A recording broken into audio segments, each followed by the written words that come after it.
Thank you. I was asked to talk about the perception of threat from ISIS in Israeli side. I think when you look at it, you have to look at it from various angles, whether it's a direct or indirect threat, whether it's in proximate closeness to Israel, or whether it's remote, and on the short term and the long term. A second fact that helps you to try to analyze this problem is to determine that it's not the problem of Israel only. Basically, Israel is hitchhiking on the fact that it's a global world, it's a global problem, and Israel should not jump ahead. Third, Israel has ample of security problems, and I don't think that ISIS is the first and the primary one. Third, we are dealing in our borders with some failed states, feeble regimes, and with ungoverned areas where the governments are strong enough. So when we look at the problem of ISIS, I think when we look at Iraq, Iraq is a remote place from Israel, is not a direct threat on Israel, and in the short term, it seems that ISIS from Iraq is not a threat.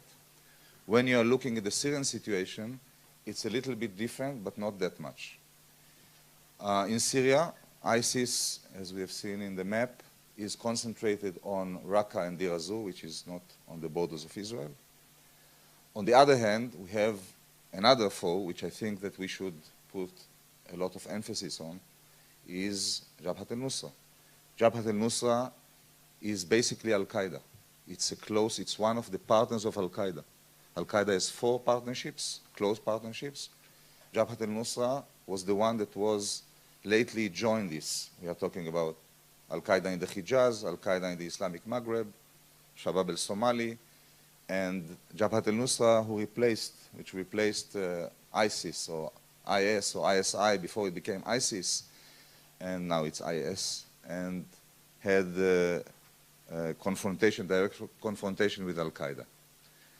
So Jabhat al-Nusra, which is sitting on our borders, again in the Golan Heights, in the Syrian Golan Heights and near Jordan, there is a presence of Jabhat al-Nusra. As Eyal said, it is mixed with other elements, but we have seen the flags of Al-Qaeda on our borders, and this is more of a threat. I wouldn't capitulate because they are there, but more of a threat to Israel, and more direct one. One of the problems of ISIS, more than its might, force, and power, is the bad and negative spirit that it spread and project all over. But if it was only the bad spirit, I would have not be that cautious. But it has a lot of money, and it has sophisticated arms. And they are looking to spread their influence, and they are looking to support and have new alliances. I would like to give you 2, I wouldn't use the word models, but 2 examples of alliances of ISIS in the borders of Israel, which makes it a problem for Israel. The closest one is with Ansar Beit al-Maqdas. Ansar Beit al-Maqdas is the Egyptian Salafi jihadi group who already attacked Israel few times. They have a tendency to attack in August. I don't know why it is. Most of their most horrific attacks occurred in August. Yeah, I know, it's Ramadan. And they carried out an attack against Israeli targets against Israel, basically in August 2011.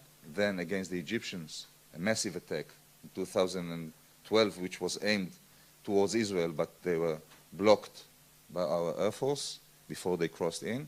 And now they had an attack, which I'm going to elaborate a little bit about, in August 2013. This attack in 2013 was carried out by Ansar Beit al-Maqdas, led by a guy by the name of Adel Jabara. Adel Jabara was arrested in September, 1 month later. This Adel Jabara and the Egyptian now released recordings of conversation that he held with a senior officer of ISIS in Syria. Very elaborated one, made public. When you listen to the conversations, you can see an example of how close the relationships between ISIS and Ansar Beit al-Maqdis are.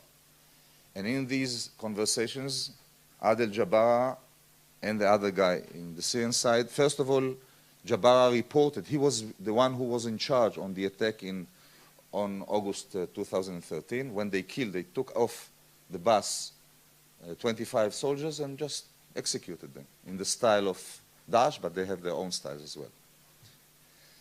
He reported to the guy in Syria about the attack, asked him to get finance in return for this operation. He was promised to get $10,000, which is a lot of money in Sinai. He was asked by the Syrian guy to supply some Libyan forged passports to the group, because later on we find out some attempts that they were trying in Libya and to penetrate from Libya to Egypt. The guy asked, the Syrian guy demanded from our friend Jabara, Adel, to pledge alliance to Baghdadi officially and publicly. Now we have to remember that Ansar Beit al-Maqdis already pledged alliance to Zawahiri. So it gives you also some kind of competition that these two groups, ISIS and Al-Qaeda, are having. We have seen other cases where in September this year, a group of 15 ISIS members tried to penetrate Sinai from Gaza.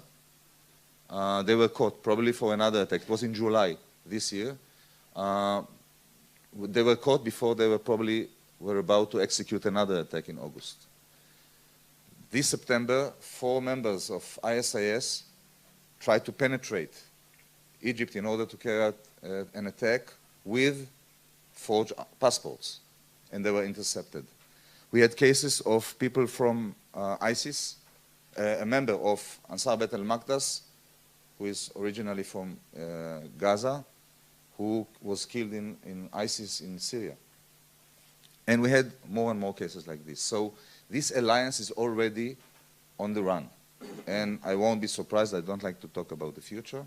I won't be surprised if we see in the very near future an official announcement of Ansar Beit al-Maqdis that is cooperating with ISIS and pledging alliance to them. A different model is in Lebanon. Again, when Israel is looking at Lebanon, we have Abdallah Azzam brigades. We had all kind of former Salafi jihadist group in there. Some of them already launched rockets towards Israel. In August this year, there was still going on. There was an incident where a guy who was a former member of Jabhat al-Nusra, now leading a group called Liwa al-Fajr of Islam, was arrested. Immediately, there was a reaction by ISIS people and by Jabhat al-Nusra, who took advantage of the situation. And both of them, mostly ISIS, took Lebanese soldiers as a hostage and started negotiating for releasing of their friends in jail. And up till now, they beheaded only 2 soldiers as part of negotiation. Now, it's not clear whether Jabhat al-Nusra and ISIS are cooperating in this incident or whether they are just competing for power. And when we look at Lebanon and we look at the operation, the suicide attacks against Lebanon, against Hezbollah, mostly it was carried out by Jabhat al-Nusra. Some of them were carried out, few of them were carried out by ISIS and with alliances of others. Now, there is a competition of attempt to recruit groups to ISIS and Jabhat al-Nusra, and this competition is probably going on and will go on. When we look at the threat of Israel, to Israel, from the inside, again, I talked about the bad spirit, the negative spirit, and the inspiration that ISIS, with its successes and momentum, are projecting to other groups. In Israel, we have already seen flags of ISIS. I don't want to be as, I wouldn't use the word populist, as some of our reporters that mixed. Okay, it was an operative of ISIS. No, it was just a supporter. So we are going to see more and more flags, because flags of ISIS are a symbol of defiance, of identification, of loathe to the authorities, of enmity, whatever you want to call it. We haven't seen operation by ISIS. We have seen operations by Salafi jihadi elements in Israel, scattered, few, sporadic, already in the past. In Nazrat, in the Galilee, in East Jerusalem, there was one case that was unveiled by our security forces on January this year.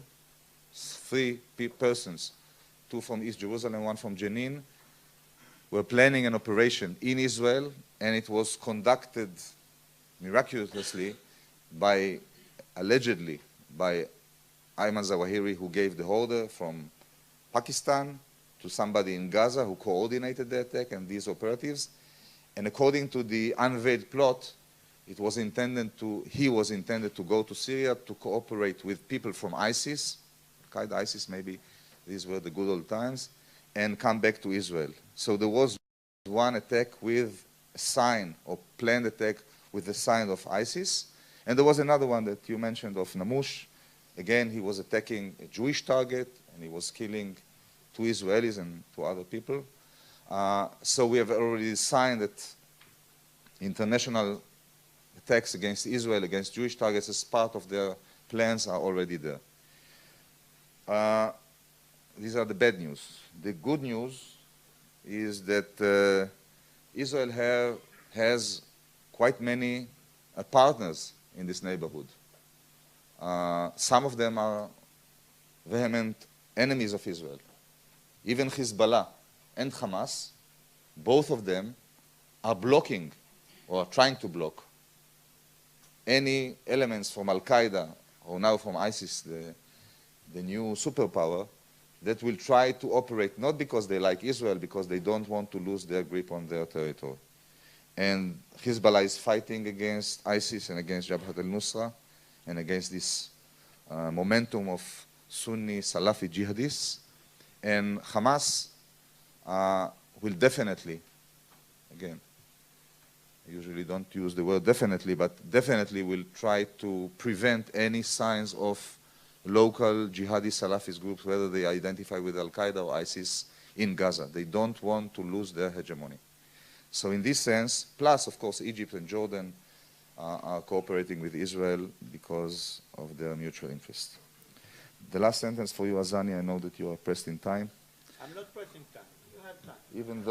Even though the last sentence. Okay. Israel is part of the international coalition against Al-Qaeda and ISIS and all these ilks, and all these partners. Israel has good intelligence capabilities. It has, in spite of the bitter senses in Israel about after the war in Gaza, has not bad capabilities, military capabilities. And if Israel is required to take part in this effort, whether it's in our borders, in Israel, or abroad, I think Israel will take part in this and will contribute to the blocking of ISIS. Thank you.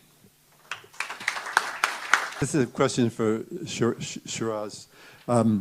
In your research of those that are the foreigners, particularly from the UK and the EU that are traveling to Syria for jihad, and particularly those that are returning, are they first Muslims, born Muslims, or are they converts?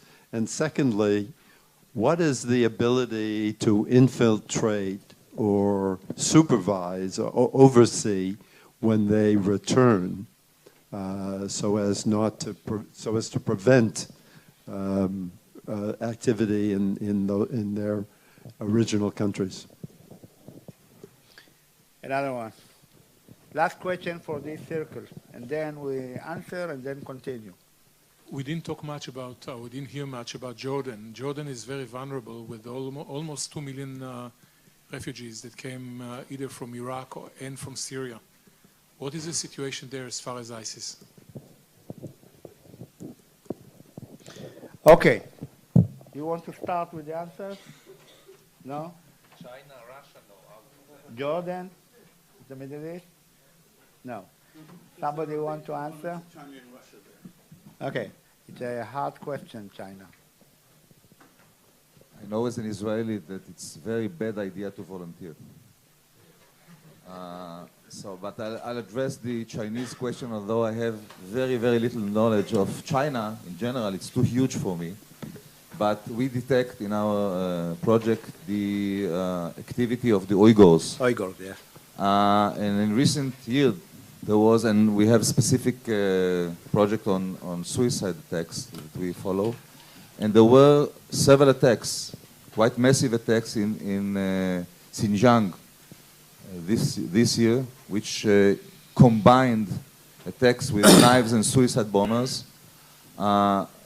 This group of the Uyghurs of the East Turkmenistan have belonged to the cluster of groups that operated with Al-Qaeda. Actually, the leader of this organization was part of the Shura, for the Shura of Al-Qaeda in the former days. So they have connections, and there were people from this group in the camps of Al-Qaeda in the good old days. Now, I haven't read about ISIS, but as I see ISIS spreading all over the world, identified by groups, I won't be surprised to find, maybe it's because it's too far that we haven't seen it and it wasn't translated to English, that there will be identification with the global jihad for me, and we'll address it later on, not now. The difference between Al-Qaeda and ISIS is not that big as we pictured. I'll address it later on if it needs to be addressed. As much as for Jordan, of course, I didn't mention Jordan, which is the strategic threat of ISIS. If ISIS or Jabhat al-Nusra or Al-Qaeda, any of them, will have an influence or even infrastructure in Jordan, maybe they have now. The Jordanians are very closely keeping up information on the public arena of what's going on.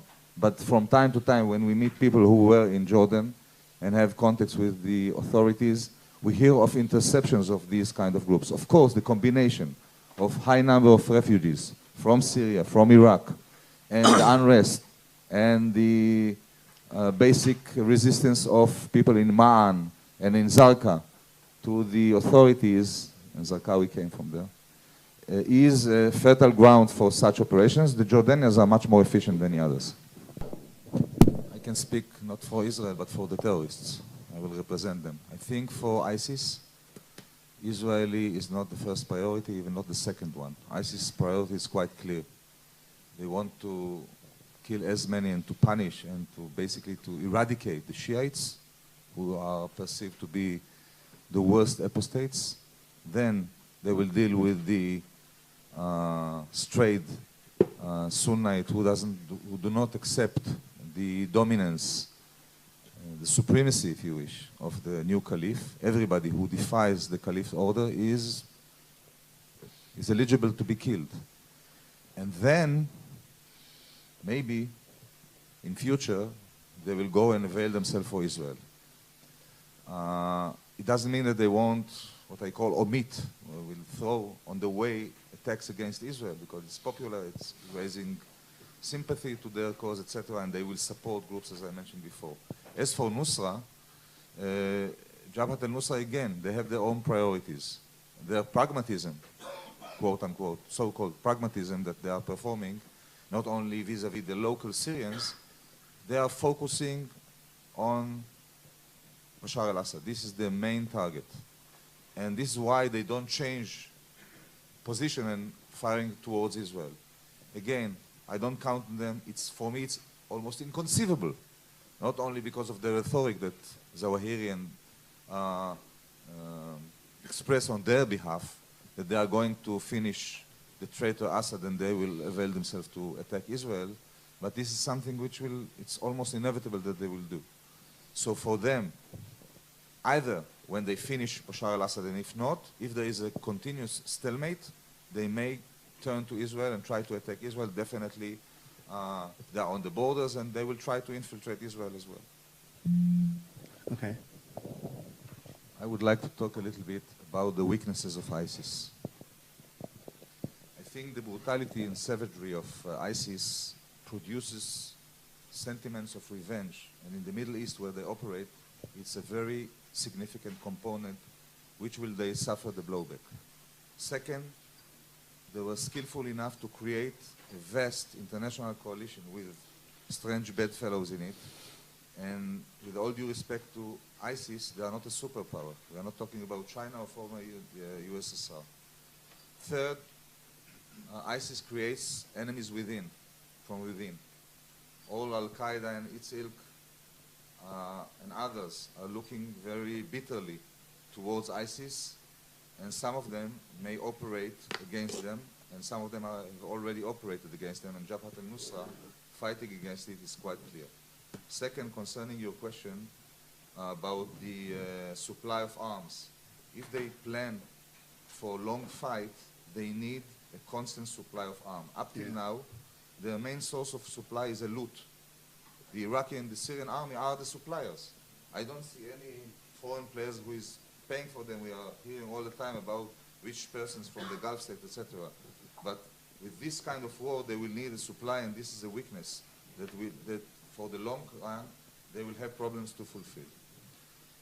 Second, or the last remark, is that the positioning, basically ISIS was getting the momentum due to the situation on the ground. Two failed states, weak governments, and they flourished there. I'm not sure that for the long run it will happen. Syria is more complicated, but in Iraq, maybe the coalition, the recovering government of Iraq, the Kurdish fighting, the American assistance, or maybe more international, may shrink the capabilities and the control of ISIS in Iraq, and this will be the first step towards trying to solve the much more complicated, because what we have heard here, of doing it in Syria.